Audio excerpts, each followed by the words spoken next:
you and my beasts. I finally escaped. But I can't believe that that detective actually thinks that I would harm my best buddy, Retro Gamer Boy. But let's stick with the current theme and let me talk to you guys about my top 5 times that I've enjoyed being a detective in gaming. So in no particular order at all, I want to start my list off with this absolute beauty of a game, and it's Chip and Dale the Rescue Rangers. Now I know in the title there's nothing saying that they are detectives, but when I used to watch the program, the cartoon back in the day, these guys are detectives because there's no case too big, no case too small. If you need help, just call Chip and Dale. Okay, enough of that. But guys, they are detectives. They take on missions, they go everywhere trying to rescue people and doing things by solving clues. But it is a fantastic co-op game, it's a fantastic platform game as well, and that is why it is on my list, because back in 1991, there wasn't really any kind of detective games. But if you fancy being a Chip and Dale, maybe if you fancy being Chip and Dale, you can head over to the PlayStation Store because there is a bundle on there, Disney one, where you can get DuckTales 1 and 2 as well as Chip and Dale 1 and 2 Tailspin, and I think there is one more in there as a collection. Now I recently bought it for £4.50, I think it is. I think the price may be going up, but if you fancy hitting it up with this game, then make sure you hit onto the PlayStation Store and see if it is actually on for a bargain price. If not, then if you feel like buying it at full price, then guys, go ahead and beast it with this game. Okay guys, number 4 on my list, and remember these games are in no particular order because I love them equally, but number 4 is Broken Sword. Now you play as George Stobar. He is a tourist in Paris. He is minding his own business, sit outside a cafe before this clan kind of turns up, drops a bomb, and then all mayhem kind of lets loose. Before you know it, you are asking questions upon questions to find out exactly what went on. You end up finding a friend and a potential girlfriend in Nico, and you end up traveling to Ireland. You investigate loads of clues and puzzles, and you find out all about the Knights Templar still existing in that kind of gaming era. But it's a fantastic game. It has spawned 4 other sequels. I won't bother with 3 and 4. They're a bit poo, but Broken Sword 5 is coming to the channel very, very soon, guys. But yeah, it's an awesome game and absolutely worthy of being on my list. Okay guys, number 3 on my list, and you're probably wondering, Big D, why is this here? Why is this not at number 1? Because I'm bunching 3 games together, and I am going to tell you that number 3 is the Arkham Collection. Now of course you play as Batman. He is my favourite DC character. Of course he's up there. I absolutely love anything to do with Batman, and the Arkham games is so close to my heart.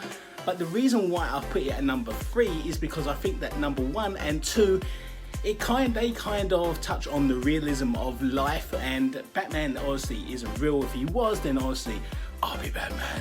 But I do love this game collection. It's fantastic. They are re-releasing it again. So yeah, I might actually go back to Arkham with this, but if you think that Arkham should have been at number 1, then let me know in the comments down below. But also let me know if you love this collection. It's absolutely awesome. But yeah, Batman the Arkham Collection is at number 3. Alright guys, there is only 2 more games left, and it was a very, very hard decision, but I've decided to put Heavy Rain at number 2 on my list. Where do I actually start with this game? Because there's so many outcomes, so many characters that you could actually play on this game.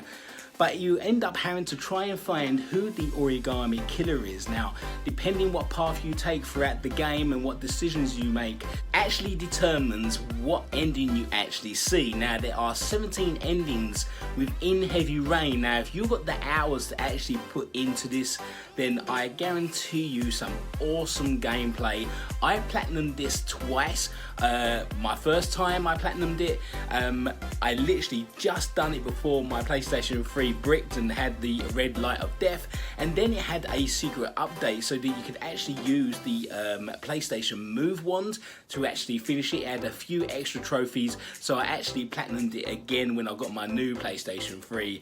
But yeah, this game is absolutely awesome. It immerses you into a real life situation with all the characters and all the endings. This game is absolute top notch and definitely deserves to be number 2 on my list. Okay guys, we have now come to my number one game. It is possibly the best detective game out there at this very moment in time. There has not been anything like it since. And my number one spot game is LA Noire. Made by Team Bandai and published by Rockstar Games, the story is set in Los Angeles in 1947. It follows a LAPD officer called Carl Phelps. Now, Carl Phelps has just got off the ship from World War II. He is now a vet and he wants to do good by his community, and he ends up becoming a cop, and that's exactly what he wants to do to serve his community.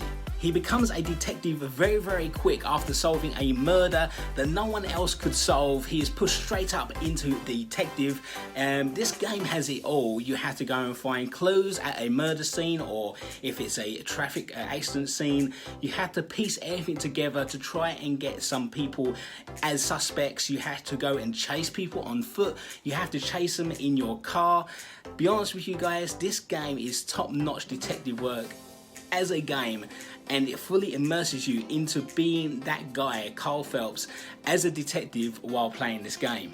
There really isn't anything not to love about this game, so let me know in the comments down below if you think it would deserve being at number one. I think it did. But guys, it's now time for Big D's Blockbusters. So with all the shenanigans going on at the moment, how can this guy, this detective dropper bollocks, think that I'm actually going to hurt Mike? But it ties in, guys, with everything what's going on, the film I want you to check out this weekend. Now, of course, as always, I don't care if you have to go and buy it. I don't care if you have to go and stream it or go around your friend's house if he's got it on VHS. But this film ties in with everything what's going on, and I want you guys to check out Clue. So if you don't know much about Clue, it is a film made in 1985, loosely based on the board game Cluedo. It follows 6 strangers who are invited to a dinner party at this massive mansion where they are met by a butler, Tim Curry, possibly the best actor in the goddamn world, where he is a butler called Wandsworth who gives them all brand new names. Of course, the guests are called Colonel Mustard, Mrs. White, Mrs. Peacock, Mr. Green, Professor Plum, and Miss Scarlet. They've been invited to the mansion by Mr. Body, and as he arrives, he is killed mysteriously. Obviously, this is Cluedo. People are gonna die. Next thing you know, the cook is killed. They're running around the mansion trying to find out who actually done it. Of course, at the very end, there is a massive twist on the ending until you get to the real ending. This film is absolutely awesome. It is full of cracking, funny comedy. And if you want to check out a film over the weekend, I guarantee you a barrel of laughs. Please go out and buy it or stream or whatever you have to do, guys. VHS it. Go and see Clue. Okay guys, that is it for today's show. I really hope you've enjoyed it. If you have, then make sure you hit that thumbs up button. If you're not subscribed yet, then please hit that subscribe button and turn on the notification bell so you never miss another video from me, Big D, on my channel BDB Entertainment. Of course, I'm gonna have to piece the scene because I think Detective Dropper Bollocks is still after me, but I hope Retro Gamer Boy is okay. We'll soon find out on Monday if he turns up on this channel. But thank you so much for watching this video. It really does mean a lot to me. Keep on beasting, guys, and I'll see you soon on another video. Wait, what way do I go? This way.